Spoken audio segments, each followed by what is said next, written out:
Hi friends, welcome to நிலை 360 Taylor. இந்த வீடியோவில் நம்ம என்ன பார்க்க போகிறோம் அப்படின்னா, வீட்டில் இருந்து நான் ஸ்டிச் பண்ணுறேன்க்கா. எனக்கு ப்ளவுஸ் ஆர்டர் வந்து நிறைய வரணும். உங்களை மாதிரி நிறைய தைக்கணும்னு நான் நினைக்கிறேன். அதே மாதிரி எனக்கு வந்து ரொம்ப நாள் ஆச்சு நான் தச்சிட்டு இருக்கேன். ஆனாலும் எனக்கு ஆர்டர் வந்து சரியாக வரல.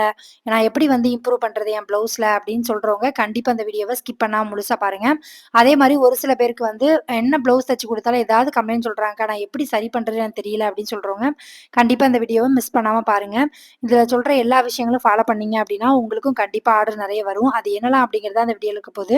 நீங்கள் இந்த சேனலை இப்போ தான் ஃபஸ்ட் டைம் பார்க்குறீங்க அப்படின்னா சப்ஸ்கிரைப் பண்ணிட்டு பாருங்கள். அந்த சேனலில் வர எல்லா வீடியோ உங்களுக்கு ரொம்ப யூஸ்ஃபுல்லாக இருக்கும். வாங்க வீடியோக்குள்ளே போகலாம். நீங்கள் இன்னும் மிஷினில் உட்காந்து தைக்க ஆரம்பிக்கல அப்படின்னா தச்சுக்கிட்டே வீடியோ பாருங்கள். அப்போ உங்களுக்குமே ஒரு ப்ளவுஸ் தைச்ச மாதிரி இருக்கும்.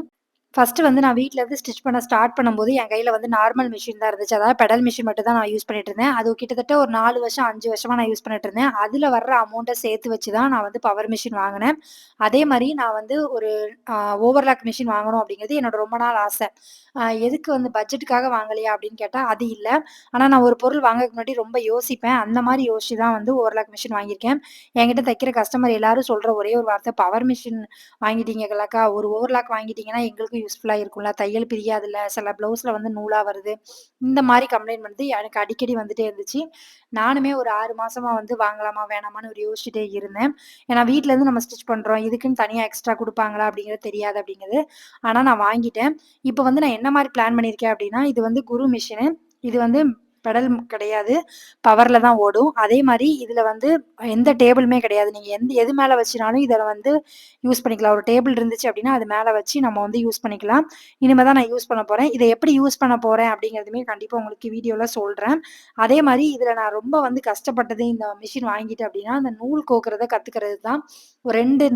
ஒரு நாள் ஃபுல்லா உட்காந்து அத நான் திரும்ப திரும்ப கழட்டி கழட்டி மாட்டிட்டு இருந்தேன். ஏன் அப்டின்னா, அது நல்லா தெரியணும் அப்படிங்கிறதுக்காக. ஏன்னா டக்குன்னு வந்து நம்ம ஒரு மிஷின் வாங்கும்போது, நூல் வந்து எப்படி கட் ஆச்சுன்னா, நம்ம வந்து மாட்டுறதுங்கிறது நமக்கு ரொம்ப இம்பார்ட்டன்ட். அதனால அத வந்து கத்துக்க தான் கொஞ்சம் கஷ்டமா தெரிஞ்சுது.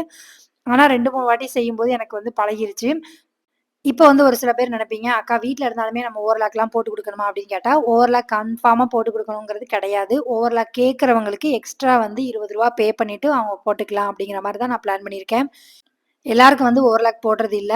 ஓவர்லாக் வேணும் அப்படின்னு கேட்கறவங்களுக்கு மட்டும் நான் வந்து போட்டுட்டு, அதில எக்ஸ்ட்ரா ரூ. 20 வந்து ஆட் பண்ணணும் அப்படிங்கிற மாரி நான் பிளான் பண்ணியிருக்கேன். ஏன்னா, வீட்லருந்து தைக்கிறவங்களுக்கும், கடையிலருந்து தைக்கிறவங்களுக்கும் என்ன டிஃபரன்ஸ் சொல்லுவாங்க அப்படின்னா, அந்த ஓவர்லாக் மட்டும் தான். இந்த ஓவர்லாக்கும் நீங்க அயர்ன் பண்ணி ப்ளவுஸ குடுத்துட்டீங்க அப்படின்னாலே, இந்த 2 பண்ணாலே உங்களால கடையில உள்ள ஃபினிஷிங் வந்து கொண்டு வர முடியும். இன்னொன்னு என்ன அப்படின்னா, அந்த கடையில உள்ள ஃபினிஷிங்ல வந்து பிசுறு எதுவுமே வெளிய தெரியாது. அப்படி தெரியிற இடத்துல மட்டும் நம்ம ஓவர்லாக் பண்ணிட்டோம் அப்படின்னா, நமக்கு ப்ளவுஸே வந்து பார்க்க நீட்டா இருக்கும். ஒரு சில பேருக்கு வந்து வீட்ல இருந்து தைக்கிறவங்களுக்கு தோணும். அக்கா நான் வந்து வீட்ல இருந்து தாங்க தைக்கிறேன். ஆனா எனக்கு வந்து ஃபினிஷிங்கா தைக்கணும்னு ஆசையா இருக்கு. அதேமாரி நான் வந்து ரொம்ப நீட்டா குடுக்கணும்னு நெனைக்கிறேன். நான் என்ன பண்ணணும் அப்படின்னு கேட்கிறவங்க, ஃபர்ஸ்ட்டு வந்து கட் பண்ணும்போதே லைனிங்கும் சரி, மெயின் ஃபேப்ரிக்கும் சரி நல்லா அயர்ன் பண்ணிட்டு தைங்க. எப்பவுமே நம்ம அயர்ன் பண்ணி தைக்கும்போது எந்த சுருக்கமுமே இருக்காது. அதேமாரி நீட்டாவும் ஃபினிஷ் ஆகும். அந்த ப்ளவுஸ வந்து நீங்க அயர்ன் பண்ணி குடுத்தீங்கன்னா அப்படின்னாலே ஒரு பார்க்கறதுக்கே அது நல்லாருக்கும். அதேமாரி நூல் எந்த இடத்துலயும் பிசிறு தெரியாத மாரி நீங்க வந்து தைச்சு பழகணும். இதெல்லாம் தச்சு பழகிட்டீங்கன்னா, நீங்க என்ன ரேட்னாலும் வாங்கலாம். எப்பவுமே வந்து ஒரு ப்ளவுஸுக்கு நம்ம ரேட் சூஸ் பண்ணும்போது, நம்ம எப்படி தைக்கிறோங்கிறத பொறுத்து தான் நீங்க வந்து ப்ளவுஸ்க்கு சூஸ் பண்ண முடியும். இல்லக்கா நான் பிகினரா இருக்கேன். இப்ப தான் கொஞ்சம் கொஞ்சமா கத்துக்கிட்டு இருக்கேன் அப்படின்னு சொல்றவங்க, கொஞ்சம் வந்து எல்லாரும் வாங்குறத விட ஒரு ரூ. 10 கம்மியா வாங்குங்க. இல்லக்கா நான் நல்லாவே தைக்க ஆரம்பிச்சுட்டேன். இப்ப நல்லா பெர்ஃபெக்ட்டா தைக்கிறேன். உங்களுக்கே தோணும். இந்த ப்ளவுஸ் வந்து நீட்டா இருக்கு பாக்கறதுக்கு. யார்ட்ட குடுத்தாலும் அவங்க நீட்டா இருக்குன்னு சொல்லுவாங்க. அந்த மாரி இருக்கு அப்படின்னா, நீங்க கண்டிப்பா எல்லாரும் என்ன அமௌண்ட் வாங்குறாங்களோ, அது கண்டிப்பா நீங்க வாங்கலாம். நான் ஓவர்லாக் மிஷின் வாங்குனதுக்கு ரீசன் என்ன அப்டின்னா, நெறைய கஸ்டமர் என்ட்ட சொல்லிட்டாங்க. என்ட்ட ரொம்ப வருஷமா தைக்கிறவங்களுமே சொல்ட்டாங்க. "அக்கா பவர் மிஷின்லாம் வாங்கிட்டீங்க, ஓவர்லாக்கும் வாங்குங்க" அப்டின்னு. அதனால வாங்குனேன். எப்படியுமே நம்ம கடை வச்சோம் அப்டின்னா, கண்டிப்பா வந்து ஓவர்லாக் மிஷின் தேவைப்படும். அதனால நான் வாங்கிக்கிட்டேன். கட்டாயம் வாங்கணும் அப்டிங்கிறது கிடையாது. உங்களுக்கு வந்து விருப்பம் இருக்கு அப்டின்னா, நீங்க வாங்கிக்கலாம். உங்களுக்கு வந்து ஓவர்லாக் மிஷின் பத்தி வேற ஏதாவது டீட்டெயில் வேணும் அப்டின்னா, கண்டிப்பா வந்து கீழ கமெண்ட் பண்ணுங்க. நான் வந்து உங்களுக்கு எக்ஸ்ப்ளைனா சொல்றேன். ஏன்னா நெறைய பேர் வந்து என்ன நெனைப்பீங்க அப்டின்னா, ஓவர்லாக் மிஷின்லாம் வந்து யூஸ் பண்ண தெரியாது அப்டிங்கிற மாரிலாம் யோசிப்பீங்க. அதெல்லாம் ஒண்ணும் இல்ல. நார்மல் மிஷின் வந்து நீங்க பவர் மிஷின் யூஸ் பண்றீங்க, இல்ல வந்து மோட்டர் ஃபிட் பண்ணி யூஸ் பண்றீங்கன்னா, அது எப்படியோ அதே மாரி தான் இந்த மிஷின் இருக்கும். எக்ஸ்ட்ரா 2 வந்து நூல்கண்டு இருக்கு. இன்னொன்னு அதுக்கு நூல் மாட்டுற இடம் வந்து கொஞ்சம் மாத்தி மாத்தி வரும். அவ்வளோதானே தவிர மத்தபடிக்கு நீங்க நார்மல் மிஷின் யூஸ் பண்ணா கண்டிப்பா இந்த மிஷினுமே யூஸ் பண்ண முடியும். பயப்படலாம் வேண்டாம். ஒரு சிலருக்கு வந்து ஆர்டர் நெறைய வரணும்க்கா. நான் என்ன பண்றது அப்டின்னா, நம்ம கையில தான் அது இருக்கு. ஏன் அப்டின்னா, எப்போ வந்து கஸ்டமர் வந்து நம்மட்ட தைக்க குடுத்தாலும், நம்ம கரெக்ட் டைமுக்கு தச்சு குடுக்கணும். நான் நெறைய வீடியோல சொல்லியிருப்பேன். புதுசா வந்தவங்களுக்கு தெரியுமான்னு எனக்கு தெர்ல. நான் என்னோட பழைய வீடியோல நெறைய இடத்துல சொல்லியிருப்பேன். எப்பவுமே வந்து நம்ம அவைலபிளா இருக்கணும் அப்டிங்கிறது. ஒரு டெய்லர் வந்து வீட்லருந்து ஸ்டிச் பண்ணாலும் சரி, இந்த பொண்ணுட்ட குடுத்தோம் அப்டின்னா, கரெக்ட்டா வந்து குடுத்துருவா. நான் கேட்குற டைமுக்கு முன்னாடி குடுத்துருவா. அப்டின்னு சொல்ற மாரி நீங்க இருந்தா மட்டும் தான், இந்த தொழில உங்களால சர்வே பண்ணவும் முடியும். அதே மாரி உங்களால இந்த தொழில வந்து அடுத்த ஸ்டெப்பு கொண்டு போக முடியும். ஒரு சில பேர் வந்து என்ட்ட புது கஸ்டமரா வர்றவங்களே சொல்றது என்ன அப்டின்னா, "அக்கா எங்க வீட்டு பக்கத்துல ஒருத்தங்க தைக்கிறாங்க. நான் அங்க குடுத்துட்டு தான் இருந்தேன். நல்லா தான் தைக்கிறாங்க. பட் என்னன்னா, ரொம்ப லேட் பண்றாங்க. 1 மாசம் ப்ளவுஸ வச்சுக்கிறாங்க. நான் கேட்குற டைம் குடுக்குறதில்ல." அப்படிங்கிற மாரிலாம் சொல்லுவாங்க. அது உங்களுக்கு வந்து லாஸ் தான். என்ன கேட்டா, நீங்க வந்து கரெக்ட் டைமுக்கு குடுத்து பழகுனா மட்டும் தான் உங்க கஸ்டமர் வந்து அடுத்து உங்கட்ட ப்ளவுஸ் குடுக்கணும்னு தோணும். ஒரு அவசரம்ன்னு இருக்கும்போது நம்ம தச்சு குடுக்கல அப்படின்னா, நம்ம யார்ட்ட வந்து அவசரமா குடுக்கும்போது தச்சு குடுக்காங்களோ, அவங்க கிட்ட தான் மறுபடியும் அவங்க போணும் அப்படின்னு நெனப்பாங்க. அதனால எப்பவுமே வந்து கஸ்டமர் உங்ககிட்ட இருக்கணும். உங்கள ஒருத்தங்களுக்கு ரெக்கமெண்ட் பண்ணணும் அப்படின்னா, நம்ம தைக்கிறது எவ்வளோ முக்கியமோ, அதே மாரி டைமிங்கும் ரொம்ப முக்கியம். அதே மாரி தச்ச ப்ளவுஸ வந்து உங்களால முடியும் அப்படின்னா, கண்டிப்பா அயர்ன் பண்ணி நீட்டா வந்து குடுங்க. அவங்க எப்படிதான் வந்து கசக்கி குடுத்தாலும் சரி, நீங்க வந்து கட் பண்ணும்போது அயர்ன் பண்ணி கட் பண்ணுங்க. அதே மாரி தச்சு முடிச்சதுக்கு அப்புறமும் எல்லா பக்கமும் அயர்ன் பண்ணி நீட்டா குடுத்து பாருங்க. உங்ககிட்ட ஆட்டோமேட்டிக்கா ப்ளவுஸ் வந்துரும். இன்னொன்னு என்ன அப்டின்னா, அயர்ன் பண்ணி நம்ம நீட்டா குடுக்கும்போது, அவங்களுக்கு சின்ன சின்ன மிஸ்டேக் கூட தெரியாம இருக்கும். சின்ன மிஸ்டேக் கூட அவங்க பெருசா எடுத்துக்க மாட்டாங்க. அதே மாரி வீட்லருந்து ஸ்டிச் பண்றவங்க நெறைய பேர் என்ட்ட சொல்றது என்ன அப்டின்னா, "அக்கா நீங்க வந்து சொல்றீங்க, நானும் தச்சு குடுக்குறேன். ஆனா நெறைய பேர் வந்து என்கிட்ட கம்ப்ளைண்ட்டா சொல்லிட்டு இருக்காங்க. அங்க சுருக்க வருது, இங்க சுருக்க வருது" அப்டின்னா, நீங்க எல்லாருமே சொல்றாங்களா? இல்ல ஒரு குறிப்பிட்ட பேர் மட்டும் தான் சொல்றாங்களான்னு பாருங்க. எக்ஸாம்பிளுக்கு ஒரு 10 பேருக்கு நீங்க தைக்கிறீங்க. அதுல 8 பேர் கரெக்ட்டா இருக்குன்னு சொல்றாங்க. இல்ல ஒரு 6 பேர் கரெக்ட்டா இருக்குன்னு சொல்றாங்க. ஒரு 4 பேருக்கு செட் ஆகல அப்டின்னா, அப்ப அந்த 4 பேருக்கு கொஞ்சம் சரி பண்ணி பாருங்க. முடியல அப்டின்னா, அவங்கள வேற யார்ட்டயாவது தைக்க சொல்லிருங்க. எதுக்கு சொல்றேன் அப்டின்னா, எல்லா டெய்லர்ஸோட தையலும் எல்லா கஸ்டமருக்கும் பிடிக்குமான்னு கேட்டா கிடையாது. என்கிட்டயே வந்து என் தையல் பிடிக்கலன்னு சொல்றவங்களும் இருக்க தான் செய்றாங்க. அதுக்காக நான் நல்ல டெய்லர் இல்ல அப்டிங்கிறது கிடையாது.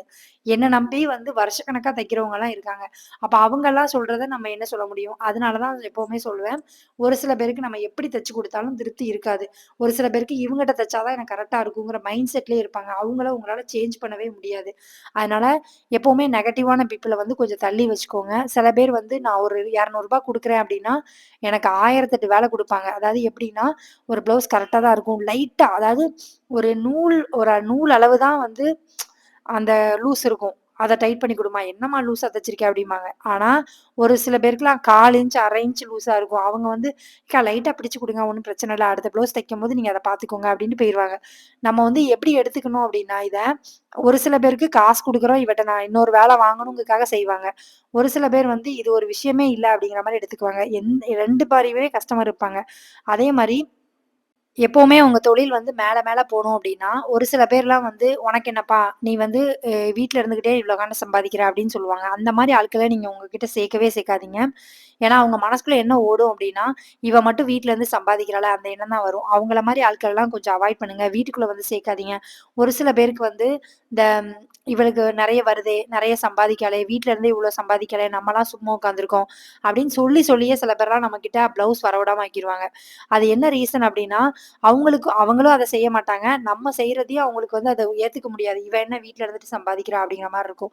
அந்த மாரி பீப்பிள் உங்க பக்கத்துல இருக்காங்க அப்படின்னா, அவங்கள அவாய்ட் பண்ணிருங்க. அவங்க கிட்ட பேச்சுவார்த்தைய கொஞ்சம் கம்மி பண்ணிக்கோங்க. எப்பவுமே நம்ம கிட்ட பாசிட்டிவா இருக்கிறவங்க, நம்ம ஒரு பிரச்சனைன்னு சொல்றோம் அப்படின்னா, அந்த பிரச்சனைய வந்து பரவால்ல சரியாயிரும் அப்படின்னு சொல்றவங்கள எப்பவும் கூட வச்சுக்கோங்க. அப்போ நீங்க அந்த இடத்த வந்து அந்த கஷ்டத்த வந்து நீங்க தாங்கி போயிருவீங்க. அதே மாரி அது ஒரு விஷயம் மட்டும் தெரிஞ்சுக்கோங்க. ஒரு டெய்லர் தொழிலா இருக்கட்டும், இல்ல நீங்க எந்த தொழில் பார்க்கிறதா இருந்தாலும் சரி, ஒரு சின்ன கசப்பான சம்பவம் நடந்துருச்சு, ஒரு பிரச்சனை ஆயிருச்சு, இல்ல ஒரு ப்ராப்ளம் வந்துருச்சு, கஸ்டமர் திட்டிட்டாங்க அப்படிங்கிறது நிரந்தரமே கிடையாது. இன்னைக்கு நீங்க அத யோசிச்சுட்டே இருந்தோம் அப்படின்னா, நம்மளால வந்து சக்சஸ்ஃபுல்லா இந்த தொழில கொண்டு போக முடியாது. நீங்க எந்த தொழில் எடுத்துக்கிட்டாலும் சரி, நீங்க வந்து ஒரு சின்ன சின்ன விஷயத்துல வந்து நமக்கு ஒரு மிஸ்டேக் வருது, இல்ல ஒண்ணு சொல்றாங்க அப்படின்னா, அதெல்லாம் பெருசா எடுத்துக்காதீங்க. அத சரி பண்ண கத்துக்கோங்களே தவிர, மத்தபடிக்கு அத பெருசா எடுத்துட்டு நான் தொழில் பண்ணவே மாட்டேன். நான் பெசாட்டு வேலைக்கு போலான்னு நெனைக்கிறேன். அந்த மாரி தாட்லாம் வரவே கூடாது. என்ன பொறுத்தவரைக்கும், நீங்க எந்த தொழில் பண்ணாலும், அந்த தொழில்ல இன்னும் நான் நல்லா வந்து பண்ணணும். இன்னும் நான் நெறைய வந்து என்ன அப்டேட் பண்ணிக்கணும். அப்படிங்கிற மாரி யோசிங்க. அதே மாரி என்ன டிசைன் கஸ்டமர் கேட்டாலும் நீங்க பண்ணி குடுக்குற மாரி ரெடியா இருங்க. ஏன் சொல்றேன்னா, இப்போ ஒரு சிலருக்கு பார்த்தாலே தைக்க முடியும். அதாவது இந்த டிசைன் இப்படிதான் அப்படிங்கிறத ஃபோட்டோல காமிச்சாலே தச்சுருவாங்க. ஒரு சில பேர் வந்து அத YouTubeல பார்த்துட்டு அதுக்கப்புறம் தைப்பாங்க. ஒவ்வொருத்தவங்களுக்கும் ஒவ்வொரு டேலண்ட் இருக்கும். அதுக்காக நீங்க வந்து என்னால முடியாது அப்படின்னு சொல்லாம, ஒரு தடவ ட்ரை பண்ணி பாருங்க. ட்ரையே பண்ணாம எனக்கு இது வராது, இது தெரியாது அப்படின்னு இருக்காதீங்க. டெய்லர் தொழில பொறுத்தவரைக்கும் டெய்லி ஒரு ட்ரெண்டிங்கா ஒரு டிசைன் போயிட்டுருக்கும். நம்ம அத பண்ணி தான் ஆகணும். வேற வழியே கிடையாது. உங்களுக்கு தெரியலையா? இப்ப YouTube சேனல் போனீங்கன்னா, அந்தந்த டிசைன் எப்படி பண்ணணுங்கிறத நெறைய பேர் வந்து தெளிவாவே வீடியோ போடுறாங்க. அத பார்த்து கூட கத்துக்கோங்க. ஒண்ணும் தப்பு கிடையாது. அத விட்டுட்டு எனக்கு இது வராதுன்னு நம்ம கழிக்க கழிக்க கஸ்டமர் வந்து நம்மள விட்டு போயிட்டே இருப்பாங்க. அதனால உங்களுக்கு கஸ்டமர் அதிகமா வேணும் அப்படின்னா, கண்டிப்பா நீங்க எல்லா டிசைனும் அப்டேட்டடா இருக்கணும். நீங்க என்ன டிசைன் குடுத்தாலும் தைக்கிற மாரி இருக்கணும். உங்களுக்கு தெரியலனாலும் அத யார்ட்டயாவது தெரிஞ்சுக்கிட்டு நீங்க வந்து தைக்கிற மாரி தான் இருக்கணும். அப்பனா மட்டும் தான் இந்த தொழில்ல வந்து உங்களால சர்வே பண்ண முடியும். அதனால உங்களால முடியாது அப்படிங்கிறது எதுவுமே கிடையாது. நீங்க உங்கள நம்புங்க. நீங்க எப்பலாம் வந்து டவுன் ஆகுறீங்க, ஒரு மாதிரி இருக்குக்கா, எனக்கு எல்லாருமே வந்து குறை சொல்ற மாரி இருக்கு அப்படின்னு நெனைக்கிறம்போது, ஒண்ணே ஒண்ணு யோசிங்க. இந்த தொழில நீங்க கத்துக்க ஸ்டார்ட் பண்ணும்போது, என்கிட்ட ஒரு ப்ளவுஸாவது வருமா? அப்படிங்கிற மாரி யோசிச்சிருப்பீங்க. இன்னைக்கு உங்ககிட்ட எத்தன ப்ளவுஸ் வருது அப்படிங்கிறத மட்டும் யோசிங்க. அப்ப நம்ம இம்ப்ரூவ் ஆயிருக்கோம். இன்னும் இம்ப்ரூவ் ஆகணும் அப்படிங்கிறது மட்டும் தான் உங்க மைண்ட் தாட்ல இருக்கணுமே தவிர, இதெல்லாம் ஒரு விஷயம், இதுக்காகலாம் நான் தைக்காம இருக்க போறேன் அப்படிங்கிற மாரி நீங்க யோசிக்கவே கூடாது. இத மட்டும் மைண்ட்ல வச்சுக்கிட்டீங்க அப்படின்னா, உங்க இந்த தொழில உங்களால சக்சஸ்ஃபுல்லா கொண்டு போக முடியும். அதே மாரி ஒரு சின்ன சின்ன ப்ராப்ளம் வருது அப்படின்னா, அத ஃபேஸ் பண்ண கத்துக்கோங்க. வீட்ல இருக்கிறவங்ககிட்ட சொல்லி அத பெருசாக்கி, நீங்க வந்து கஸ்டமருக்கும் உங்களுக்கும் சண்டை வர அளவுக்கு கொண்டு போகாதீங்க. ஒருத்தங்களுக்கு உங்கள பிடிக்கல, உங்களுக்கு உங்க தையல் பிடிக்கல அப்படின்னா, அவங்க கிட்ட டைரக்ட்டாவே நீங்க சொல்லிருங்க. என்கிட்ட பிடிக்கலன்னா நீங்க வேற யார்ட்டயாவது தச்சுக்கோங்க அப்படிங்கிறது தப்பே கிடையாது. திரும்ப திரும்ப அவங்கட்ட குடுத்துட்டு, அவங்கட்ட வாங்கிட்டு, அத தச்சு அவங்கட்ட ஒரு சண்டை போட்டுட்டு, அது வந்து நம்மள இன்னும் வந்து ஸ்ட்ரெஸ் ஆக்கும். இன்னும் வந்து நம்மள தைக்க விடாம, நம்ம தொழில விட்டே போயிரலாம் அப்படிங்கிற மாரி தோண வைக்கும். அந்த மாரி கஸ்டமர நீங்க அவாய்ட் பண்ணிருங்க. அதே மாரி ப்ளவுஸ் தைக்கிறது எவ்வளோ முக்கியமோ, டைமிங் குடுக்குறது எவ்வளோ முக்கியமோ, அத விட முக்கியம் நீங்க கரெக்ட்டா அமௌண்ட் வாங்குறது. நான் வந்து நெக்ஸ்ட் வீடியோல இந்த வருஷம் நான் எந்தெந்த ப்ளவுஸ்க்கு என்னென்ன வாங்க போறேன் அப்படிங்கிறத தெளிவா வந்து உங்களுக்கு ஒரு வீடியோவா போடுறேன். அது கண்டிப்பா வேணும் அப்படின்னா கீழ கமெண்ட் பண்ணுங்க. வீடியோ பார்க்குறவங்க வந்து நீங்க கமெண்ட்ல கேட்டா மட்டும் தான் எனக்கு இந்தந்த வீடியோ வேணும் அப்படிங்கிறது எனக்குமே தெரியும். அதனால பாருங்க. அதே மாரி உங்க தொழில் வந்து இப்ப இருக்கிற மாரியே கடைசி வரைக்கும் இருக்காது. நீங்களும் ஒரு நாள் வந்து நெறைய ப்ளவுஸ் தைக்க முடியாத அளவுக்கு உங்களுக்கு ப்ளவுஸ் வரும். உங்கள நீங்க நம்புங்க. உங்க தொழில நம்புங்க. நம்ம கஷ்டப்பட்டோம் அப்படின்னா, கண்டிப்பா ஏதோ ஒரு இடத்துல வந்து ஒரு நாள் கண்டிப்பா ஜெயிச்சு காமிப்போம். அத நீங்க நம்புனீங்க அப்படின்னா, கண்டிப்பா உங்களால வந்து பண்ண முடியும். நேத்து வந்து நான் டெய்லரிங் சம்மந்தப்பட்ட ஒரு பொருள் வாங்கியிருக்கேன்னு சொன்னோனே, நெறைய பேர் வந்து கரெக்ட்டாவே கமெண்ட் பண்ணியிருந்தீங்க. ஓர்லாக் மிஷின் தான்க்கா வாங்கியிருக்கீங்க அப்படின்னு. அ உண்மையிலேயே வந்து என்ன வந்து ஃபாலோ பண்றவங்களுக்கு நல்லா தெரியும். நான் ஒரு பொருள் வாங்கறதுக்கு முன்னாடி நான் எப்படி யோசிப்பேன் அப்படிங்கிறது, அந்த மாரி யோசிச்சு தான் நான் வந்து மிஷின் வாங்குனேன். உங்களுக்கும் கம்பல்சரி வாங்கணும் அப்படிங்கிறது கிடையாது. உங்களுக்கு தேவைப்பட்டுச்சு அப்படின்னா கண்டிப்பா வாங்குங்க. கஸ்டமர் வந்து அத விருப்பப்படுறாங்க அப்படிங்கும்போது, என்னால வந்து நோ சொல்ல முடியல. அதனால வாங்குனேன். கமெண்ட்ல கரெக்ட்டா சொன்ன எல்லாருக்குமே ரொம்ப நன்றி. அதே மாரி உங்க தொழில்ல வந்து நீங்க மேல வரணும் அப்டின்னா, உங்களால மட்டும் தான் முடியும். ஒரு இடத்துலயும் வந்து நீங்க சோர்ந்து போய் உட்காராதீங்க. என்னால முடியும் நம்புங்க. கண்டிப்பா இந்த தொழில்ல உங்களுக்கு நெறைய சம்பாதிக்க முடியும். நம்ம தான் வந்து இதுல நெறைய சம்பாதிக்கிறதுக்கு முழு பொறுப்புமே இருக்கு. நம்ம வந்து பிரிஸ்கா இருக்கிறோம். எந்த இடத்துலயும் நான் டயர்ட் ஆகல. நான் கரெக்ட்டா இருப்பேன் அப்டின்னு உங்களால நம்ப முடியுது அப்டின்னா, உங்களால நல்லா சம்பாதிக்க முடியும். Thank you friends. இவ்வளவு நேரம் வீடியோ பார்த்ததுக்கு ரொம்ப நன்றி. இந்த வீடியோ வந்து உங்களுக்கு பிடிச்சிருக்கும்னு நெனைக்கிறேன். பிடிச்சிருக்கு அப்டின்னா லைக் பண்ணுங்க, கமெண்ட் பண்ணுங்க, ஷேர் பண்ணுங்க. இந்த மாரி வீடியோ வேணும் அப்டின்னாலும் கீழ கமெண்ட் பண்ணுங்க. உங்க ஃப்ரெண்ட்ஸ் யாராவது இப்ப தான் தையல் தொழில் பழகுறாங்க அப்டின்னா, அவங்களுக்கு இந்த வீடியோவ ஷேர் பண்ணி விடுங்க. அவங்களுக்கு இந்த வீடியோ ரொம்ப யூஸ்ஃபுல்லா இருக்கும்.